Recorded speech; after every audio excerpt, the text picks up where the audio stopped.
안녕하세요, 여러분. 필라이프 인생 이야기입니다.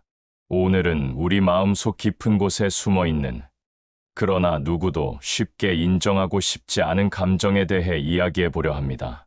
바로 시기심입니다. 특히 오늘은 가까울수록 시기심도 크다는 역설적인 주제를 함께 들여다보겠습니다. 이 주제를 선택한 이유는 간단합니다. 우리는 모두 이 감정을 경험하지만 아무도 이에 대해 솔직하게 말하지 않기 때문입니다.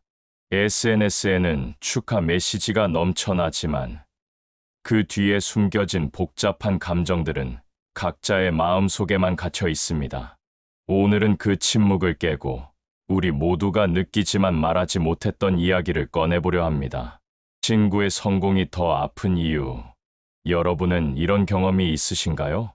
뉴스에서 누군가가 대기업에 취직했다는 소식을 들으면 대단하네라고 생각하다가도 같은 대학을 다니던 친구가 그 회사에 합격했다는 소식을 들으면 마음 한구석이 불편해지는 경험 말입니다.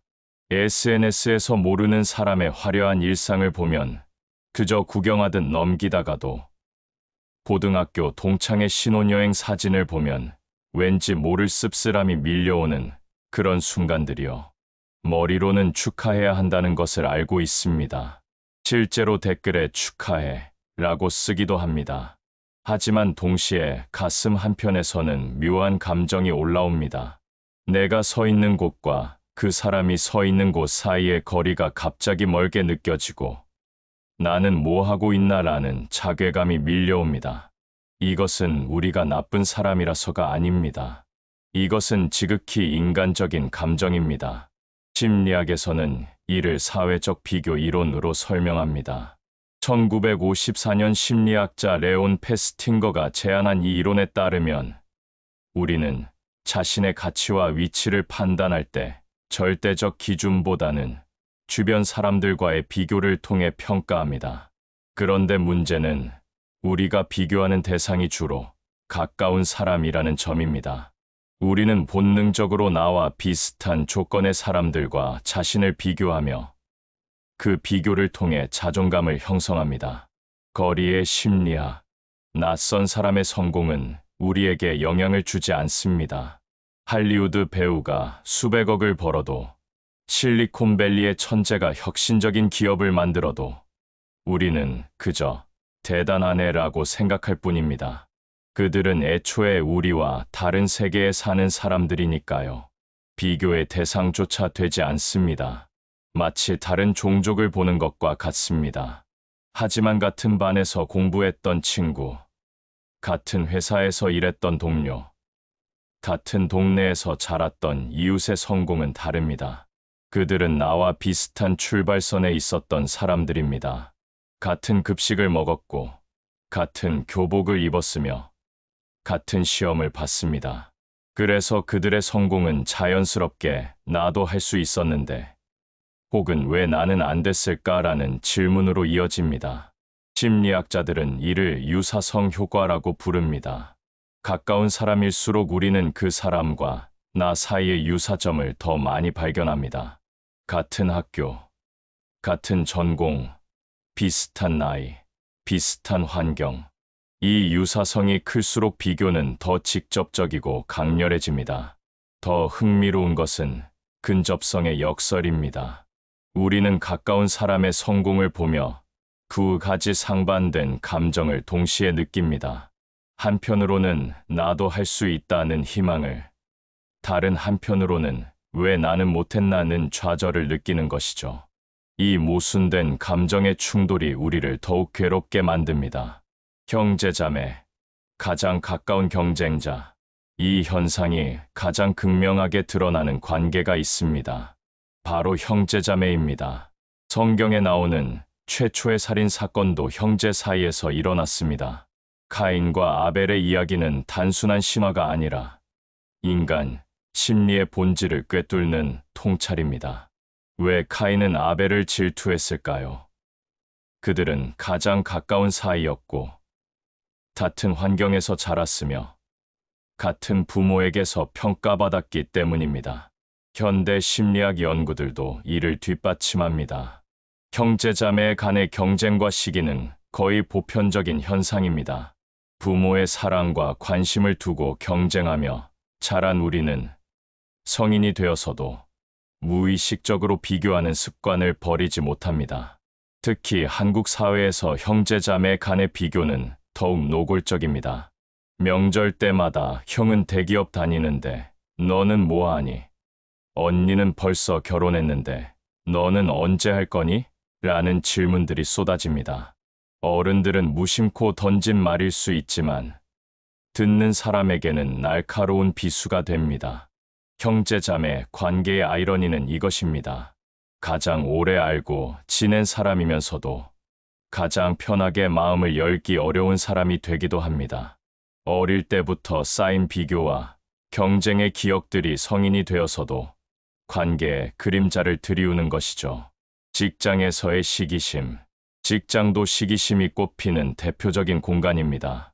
같은 팀에서 일하던 동료가 먼저 승진하면 다른 부서 사람의 승진보다 훨씬 더 마음이 불편합니다. 왜냐하면 우리는 그 동료와 나를 끊임없이 비교해왔기 때문입니다. 누가 더 일을 잘하는지, 누가 더 인정받는지, 누가 더 빨리 성장하는지, 특히 입사 동기는 가장 미묘한 관계입니다. 같은 날 시작했고, 같은 교육을 받았으며, 비슷한 업무를 배정받습니다. 그런데 시간이 지나면서 누군가는 앞서가고 누군가는 뒤처지기 시작합니다. 이때 느끼는 감정의 복잡함이란 회사 생활 5년 차가 되면 대부분의 동기들 사이에는 보이지 않는 서열이 생깁니다. 누군가는 팀장이 되고 누군가는 여전히 사원입니다.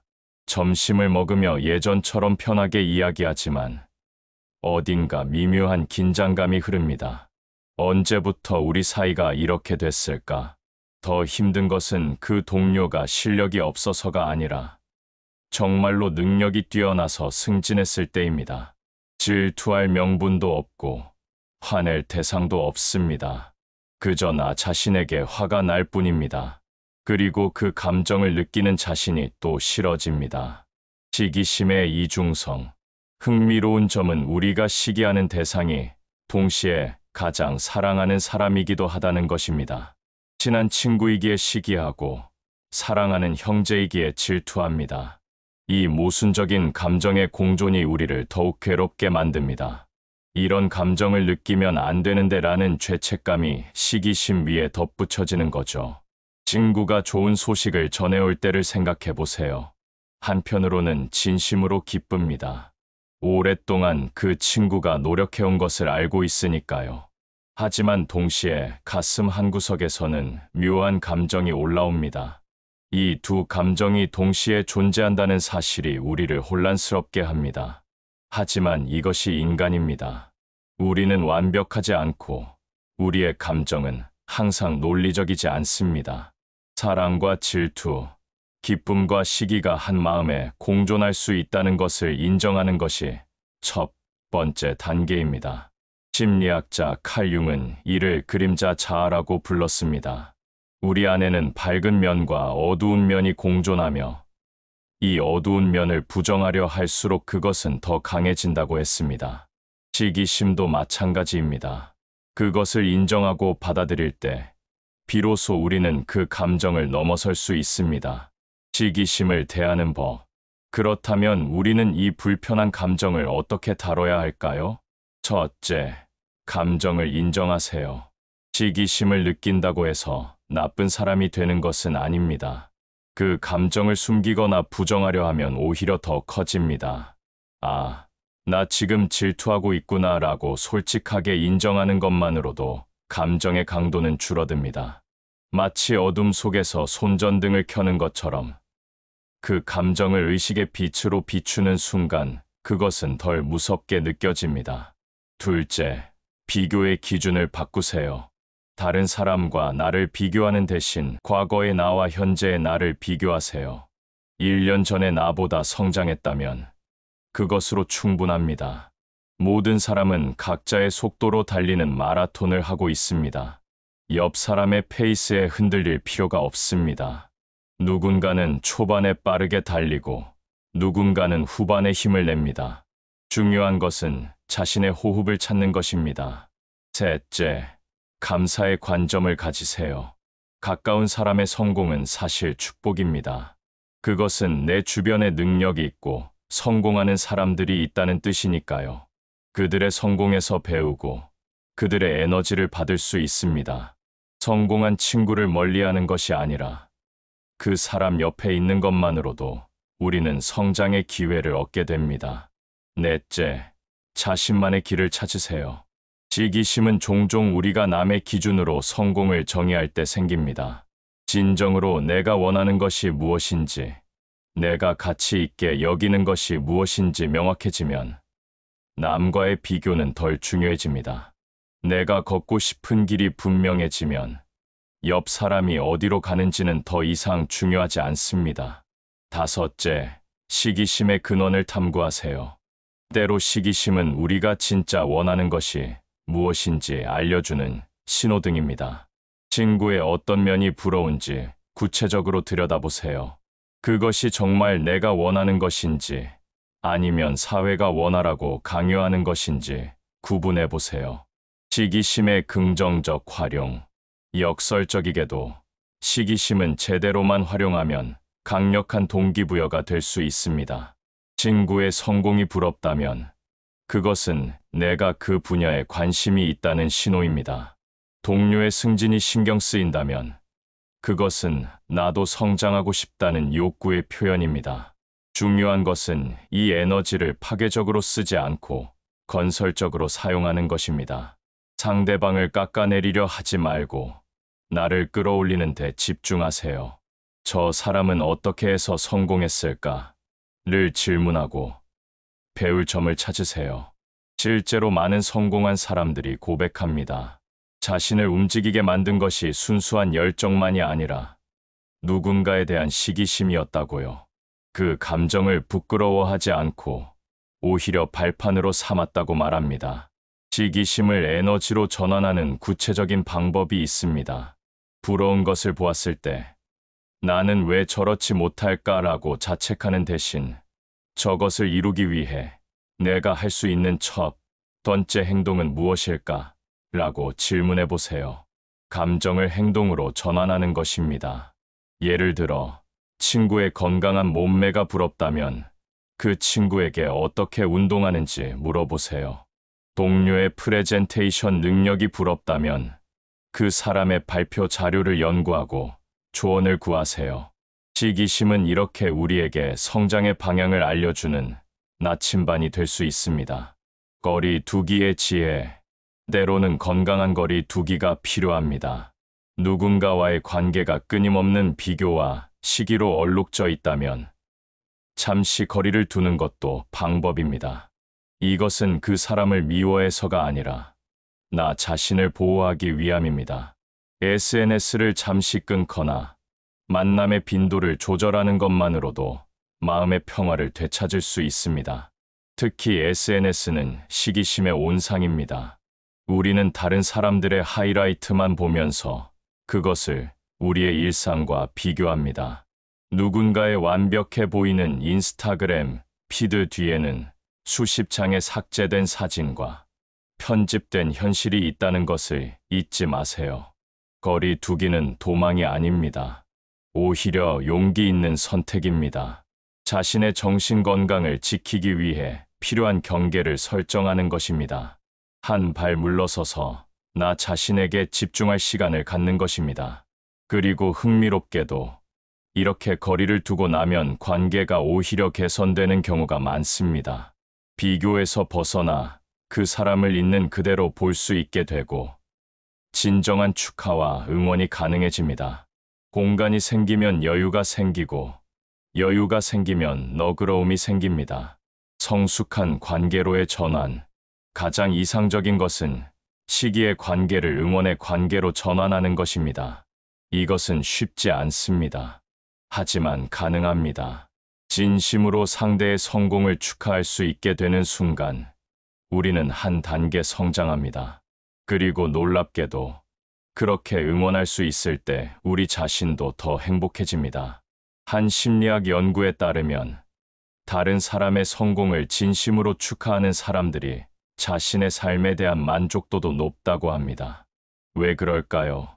시기심에서 벗어나는 것은 상대를 위한 것이 아니라 결국 나 자신을 위한 것이기 때문입니다. 질투와 비교에 에너지를 쓰는 것은 너무나 피곤한 일이니까요. 성숙한 관계로의 전환은 하루아침에 이루어지지 않습니다. 작은 연습이 필요합니다. 친구의 좋은 소식에 진심 어린 축하 메시지를 보내는 것부터 시작해 보세요. 처음에는 어색하고 억지스러울 수 있습니다. 하지만 계속 연습하다 보면 어느새 그것이 자연스러워집니다. 그리고 기억하세요. 다른 사람의 성공이 내 실패를 의미하지 않습니다. 이것은 제로섬 게임이 아닙니다. 친구가 행복하다고 해서 내 행복의 몫이 줄어드는 것이 아닙니다. 오히려 주변에 행복한 사람이 많을수록 그 긍정적인 에너지가 나에게도 전해집니다. 마무리. 가까울수록 시기심이 크다는 것은 부끄러운 진실이 아니라 인정해야 할 인간의 본성입니다. 중요한 것은 이 감정에 압도되지 않고 지혜롭게 다루는 것입니다. 시기심을 느낀다고 해서 관계를 포기할 필요는 없습니다. 오히려 이 감정을 통해 나 자신을 더 깊이 이해하고 더 성숙한 사람으로 성장할 수 있습니다. 우리 모두는 불완전한 인간입니다. 때로는 질투하고, 때로는 부러워하고, 때로는 자신이 초라하게 느껴집니다.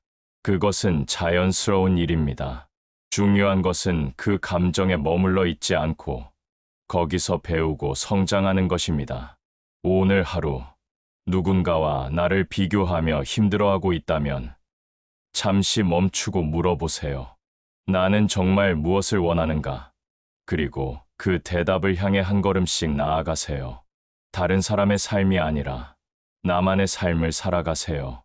여러분의 행복은 다른 사람과의 비교가 아니라 자신만의 길을 걷는 데서 옵니다. SNS를 보며 한숨 짓는 대신 오늘 내가 이룬 작은 성취를 돌아보세요. 친구의 성공을 부러워하는 대신 그것을 축하하고 나도 내 방식으로 성장할 방법을 찾아보세요. 시기심은 우리를 갉아먹는 독이 될 수도 있지만 우리를 성장시키는 자극제가 될 수도 있습니다. 그 선택은 우리 손에 달려 있습니다. 마지막으로 이 말을 전하고 싶습니다. 당신은 누군가와 비교되어야 할 대상이 아닙니다. 당신은 그 자체로 충분히 가치 있는 사람입니다. 당신만의 속도로, 당신만의 방식으로 살아가세요. 그것이 가장 아름다운 삶입니다. 오늘도 수고 많으셨습니다. 지금까지 필라이프 인생 이야기였습니다. 여러분 모두 응원합니다. 감사합니다.